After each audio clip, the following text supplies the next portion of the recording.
NCE Upon a time, there was a king who ruled a prosperous country.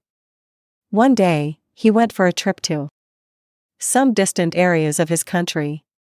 When he was back to his palace, he complained that his feet were very painful, because it was the first time that he went for such a long trip, and the road that he went through was very rough and stony. He then ordered his people to cover every road of the entire country with leather. Definitely, this would need thousands of cow skin and would cost a huge amount of money. Then one of his wise servants dared himself to tell the king, "Why do you have to spend that unnecessary amount of money? Why don't you just cut a little piece of leather to cover your feet?"